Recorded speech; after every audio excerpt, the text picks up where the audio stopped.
Time for the Chris and Andre Show. The or the Apple economy, the developer economy. I ran across this interesting article talking about how App Store ratings are broken as your 4-star review could hurt a developer. Yeah. No truer words have been said before. And this is something that you experience on a personal level, because you have several apps now that you have put up in the App Store. And so I was reading that, and it's interesting because, you know, when you think about the star rating systems, which is pretty prevalent in a lot of what we do these days, right? Reviews and all of that stuff. 4-star is not bad out of 5, right? Like that's usually like, hey, it was pretty good, or, you know, it was overall good, but there was this one thing that I didn't love, but still like worth it. Not, so, you know, well, so all right, tell me how you see the star system, because I think I see it a different way than you. Okay.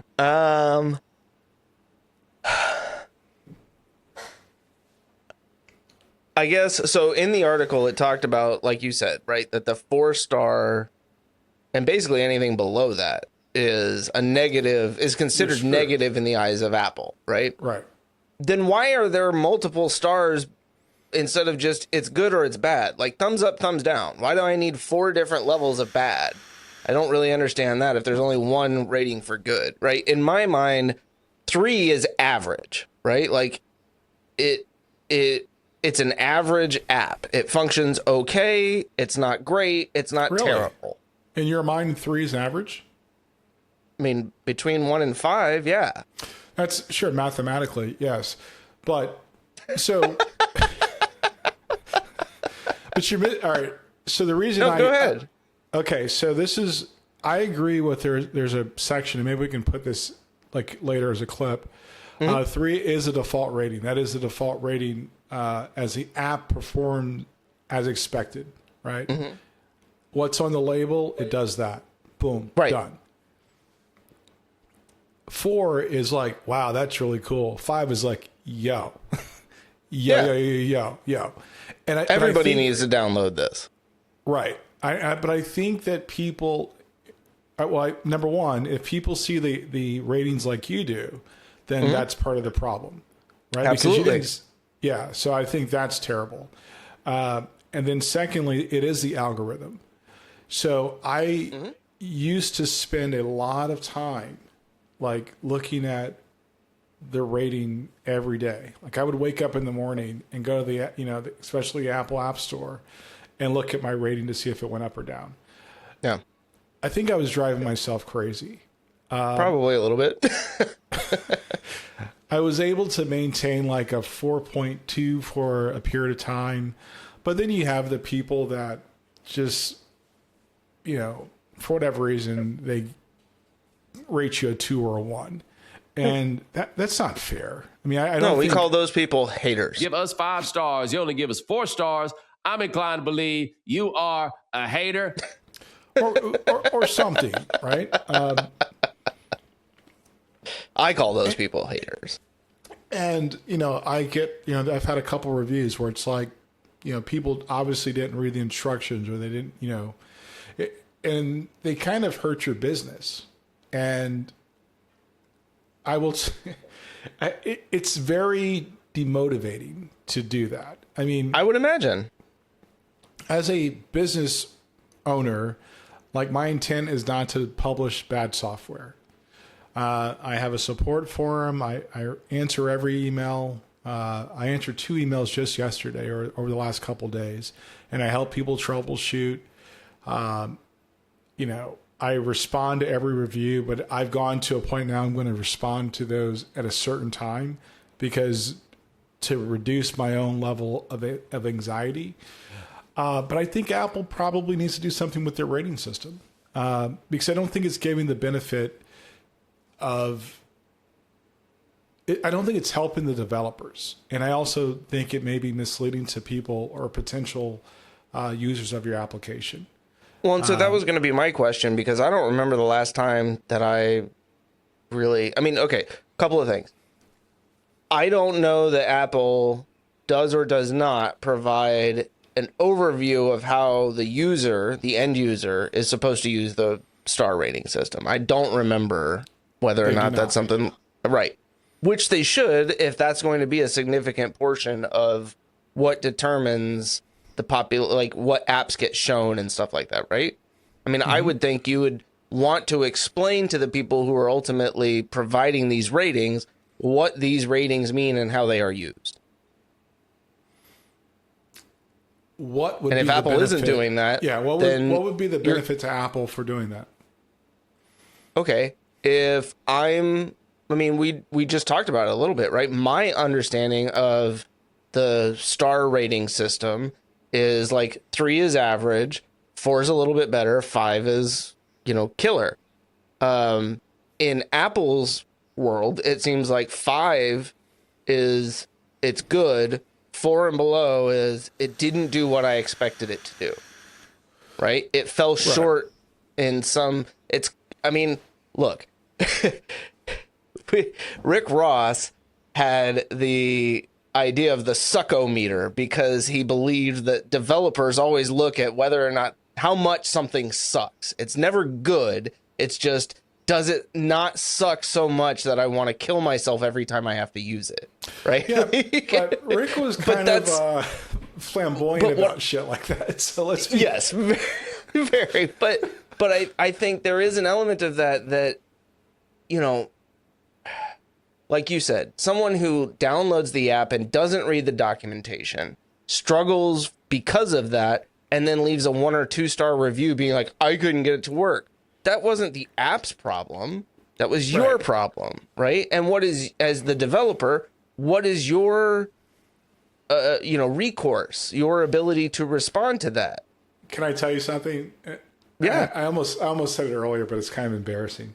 So I got a review from Brazil that was like a 1 star or some crap like that, and something I had to translate. You know what I did? I pulled the app from Brazil. I was like, you know what, Brazil? I don't got time for your shit. That's some petty ass shit, but I love it. Stay salty. And I was truly upset for like 12 hours. And then I kind of, regained my senses and put it back into the Brazilian App Store. But I was pissed. Understandably so. Can I share something that I think kind of an analogy in my world that I think aligns with this? So YouTube, right? We publish all this stuff on YouTube. I used to get really upset when I would find out that people had thumbs downed our shorts or our videos and stuff like that. And I'd be like, the fuck? Like, What are we doing? What's going on? if you don't like it, just move on. But I realized that what that's really is that is the end user telling YouTube, I don't want to see more of this. It's not necessarily like I didn't like this or it's bad content. It's just, I don't want this in my feed, because that's how I use it a lot of the times now, where I'm like, I realize like, oh, if I vote this down enough, eventually YouTube will stop showing it to me. No, or you could actually use the platform as intended. And I say, don't recommend this channel, or I don't like this. Well, you can video. do that too. Yeah. So I don't disagree. And I think feedback is important, right? But I say that because it took me learning, right, a little bit that, like you said, I get obsessed with the numbers on our podcast channel, right, on our YouTube channel sometimes, where I'm like, why when I publish? So for like 3 weeks ago, I started publishing my vinyl stuff again, like a while ago, and was doing really good, and then all of a sudden I had like 4 shorts in a row that I published that none of them eclipsed 300 views. And we'd been doing 1,600 views on almost every single one of them. And it's like, what the fuck? Like, this is the same content. It's like, yeah, it's a different artist. Okay, maybe they're not quite as popular, but, and then like today I published one, and within the first like 4 hours, it had 1,500 views, and then it just plateaus because Google, or, Google is like, oh, we're going to give you a little bit break. And it's like, but why? Like, why? If I'm doing good, why are you punishing me now? So, but okay, so I kind of went off on a tangent there. What I really meant to say was I understand. I think know, the two your- things are the two things are related, right? You put something out there. Now we do this podcast and we record because we want to talk to each other, and it's not, we're not trying to make money out of this. Like, to be quite honest, But we do. I mean, we do want to get. Yeah, we do want to give. We want to share things that people enjoy. Yeah. And it makes me feel, I get a positive feeling when people positively engage with our content. As do I. But my company, I'm trying to make money. Yes. I'm Totally. legit trying to make money. And I think there's okay, so to continue on to actually please, I'm sorry. What prompted me to share this article was that I have a product that I launched. I'm doing it outside of the Apple Store and outside of the app stores in general, because I don't want to be that dependent on what Apple or Google says, because I see that as a detriment. And especially since they keep raising the developer fees. So I just re-upped on my App Store access for Apple. No, that's on the 5th of this month of May. And they're taking like 30% out of everything I sell. So it's like, okay, well, don't penalize me for, if you're going to continue taking money from me, you've got to make sure that you're not penalizing me for everything else. Like the ratings thing has got to be fair. Yeah. Now the fee that they charge, I understand it because I have exposure to the entire Apple user base. I get that. Yeah. That's not free. Sure. They sign the application for security. All those things are great. Yeah. But I went from 25 or 27% to 30-ish% because the app has grown in popularity and I'm making money. But I think that this part, the ratings part, is kind of unfair to developers. Yeah. So what I will probably continue to do with my other things I produce is not depend on Apple so much, not depend on Google so much, because I'm trying to run a business. I'm not trying to develop bad software. I'm not trying. There's a lot of things I'm not trying to do, but I feel like you get penalized for just having access to a user base, and it's a contradiction because I like the access, right? But I also think that the ground rules should be fair. Yeah, and I think that is a recurring theme across platforms these days, right? It's the lack of insight into algorithms and how it's kind of promoting stuff in some cases, right? It's penalizing you for doing better, for selling more of your app. So now we're going to start taking more of your money. It's the unclear review system that kind of provides users with an overweighted ability to influence your app's performance. Right. Yeah, exactly. And it comes back to the thing that we've talked about for 7 years now, since we started doing this podcast. Build your own platform. Like, you can't rely on somebody else's platform to be the thing that gets you to where you want to go. You can use it to build to that, right? But it's like, people on Etsy, I feel like a lot of the times where, yes, you have access to this huge platform, but if it were me, I'd build a little bit of an audience there and then do everything I can to move people over to my personal website where I'm selling stuff and then grow that. And you're exactly right. And so the thing that we talk about all the time, that's what I'm doing. So I use one product to develop name recognition, blah, blah, blah. And if you're a developer out there, I'll tell you, this is my formula. Use an app store. Like, put one out there, great. Build a website. Brand your website. Build your own landing pages. Write blog posts about your products. So that way you can not be so dependent on what's happening with Google or Apple in the long run. And it may take a little bit longer to build the traffic that you're getting from these platforms. So you sacrifice one application to get to where you need to go long term. And my wife and I were just talking about this yesterday. She's like, hey, how's the second launch going? It's going slower, but I kind of knew that because my goal is to, number one, not be dependent on Apple or Google. And number two, it helps me to control my pricing. And so this is the second part. I hate subscriptions. And things I launch, I think subscriptions only make sense when you have server costs or ongoing operating expenses, right? I'm a big advocate of perpetual licenses. So here's a one-time price, free updates until we go to another version. You can upgrade or not, but the previous version doesn't go bye-bye. I think that makes more sense than like the subscription thing, because I don't think long-term that's sustainable.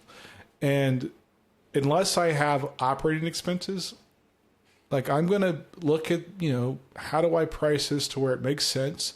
Is it something I would pay for?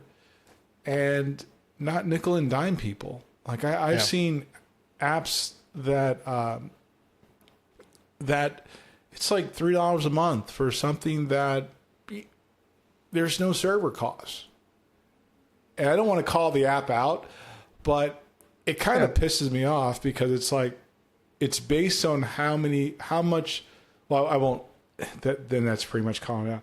But, but they're looking at it as how much are people willing to pay, right? In a lot of ways, like what's the maximum amount that we can charge somebody for this product that we're putting out, whether it's good or not. And I think, as an individual developer, you're looking at it from a much different perspective. I think you come at it from the perspective of there's a problem that I experience. Other people probably experience this too. I want to try and make a tool, right? Maybe it's even something where it's like, I'm developing this primarily for myself, right? I think like one of your first projects was kind of like that, where it was like, no, this doesn't exist in the market. I'm going to make it for me. And then you recognize the potential for that in the market, which is great. And that's how it should be. It should be, there's a problem. I have a solution. If there was a problem, I'll solve it. Check out the hook while my DJ revolves it. And I'm going to charge what's reasonable for people to solve that problem and for me to cover my costs. And that's, it's, if you're a developer out there and you're looking to become an indie developer, that's what I would tell you. Stop trying to make AI this, AI that. Nobody wants that. Like it's just really solve a problem, price it fairly, and put it out there. Not everything's a unicorn, but I can tell you this. Let me say this, like, again, very succinctly, and I'll probably write a blog post about this later on. Fix a real problem. Don't create something that it's not really a problem. Price it right. Build a website, like literally, not just a BS landing page, but build it and actually make it a thing.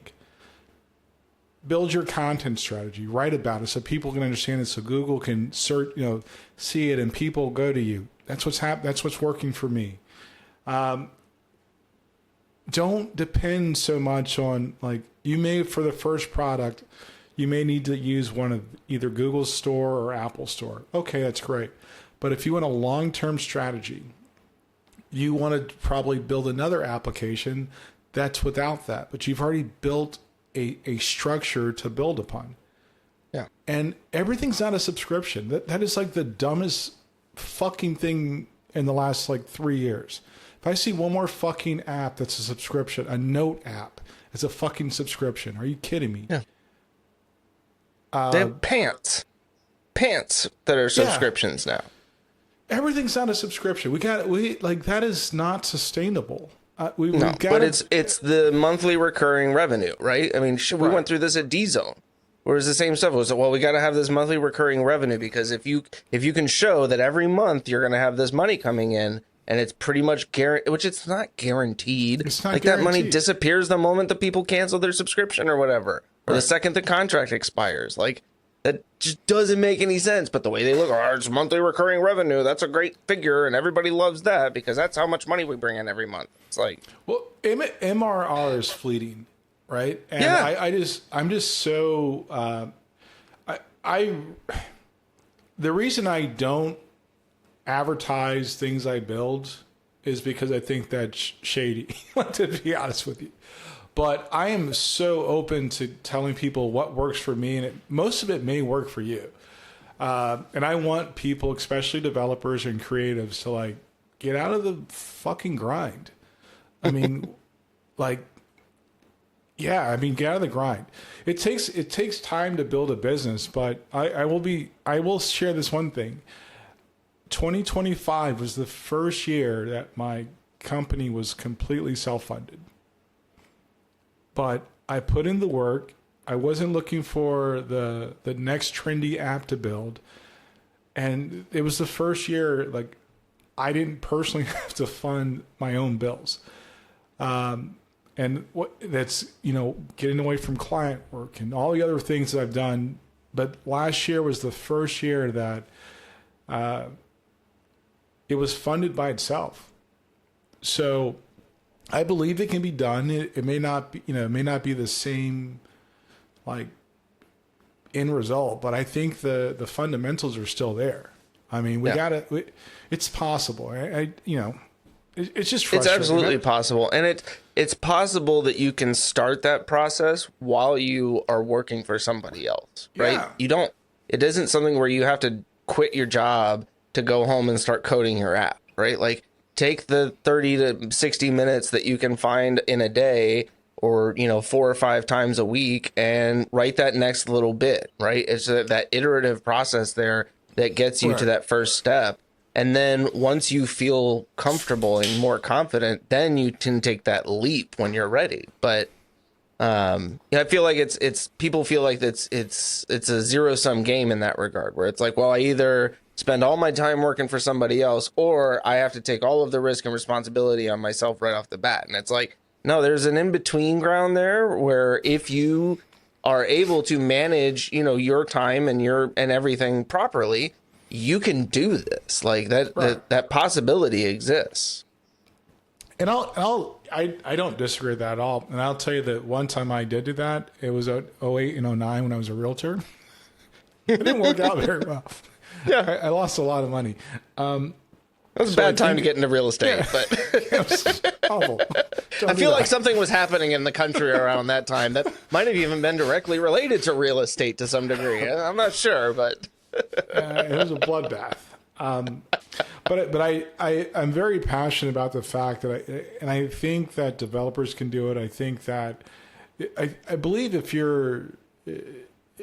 if what you do is through technology, whether that be graphic design, whether that be, because at some point I'm going to hire a designer, and right. I know because I'm not a designer. At some point I'm going to hire a UX person, because that's not me. At some point, Chris and I will figure out a way to hire an editor, because it's just not. So I believe that people that have those skills. I'm shaking my head no, not because I don't want to do that, but because I can't wait for that day to come. I love the process of editing episodes. It is an enjoyable experience for me, but I feel guilty sometimes because I don't always dedicate the time to. I'm sitting here telling people, like, find the time in your day, 30 to 60 minutes, to start your own developer career, and I'm like, I can't edit a fucking podcast episode. Do as I say, not as I do, people. But again, but we're not doing this to pay our mortgage, right? This is true. Yes, that's right. This is a labor of love. Yeah. So we pay for everything out of our pocket. We have skills that allow us to do this, and so it's different. But for me, software is that's where I'll probably spend the rest of my working life doing is writing software. So I want to be good at it. And I will say that there are particular skills, like, insert Leslie. I can tell you I don't have money, but what I do have are a very particular set of skills. Skills I've acquired over a very long career. Skills that make me a nightmare for people like you. I was just going to say the Liam Neeson. Which is Neeson. okay that you said Leslie Nielsen because Liam I was thinking Neeson of the other played. Naked Gun. Yes, Naked Gun. Yeah. Yeah. So my brain did the whole thing. But there are certain sets of skills that they're not duplicatable right now, and you can't replace them with without having somebody with the creative capacity to do them. Software is still a creative skill. I've seen some of the shit that people put out there. It's not good. But I would just say, I'm just saying, So back to where this originally started. I think that Apple should figure out a way to level the playing field for especially small developers. Like, if you want to keep fighting with Epic over fucking Fortnite, have at it. I don't care. All day. Right? But you would think that Apple would really, because I would think you would have a much lower percentage for those entry-level developers. Right? People who don't have a lot of apps on the store. We're going to take 10%, 15%, something like that. And then, as you grow, maybe you get into larger tiers and stuff, or you have to pay a little bit more because of your exposure and what Apple's doing to help support some of that. But right off the bat, Apple ain't doing shit for you personally, other than, again, access to the store, which is worth something. It's valuable. But is it worth 30% of every sale? Fuck. I don't know, Thanks for checking out the Chris and Andre Show. This is the part where we ask you to like and subscribe. You could also leave a comment and share this with someone you think would find useful. For more content like this, head on over to chrisandandreshow.com. Remember, stay sane, stay safe, and stay salty. We'll see you on the next one.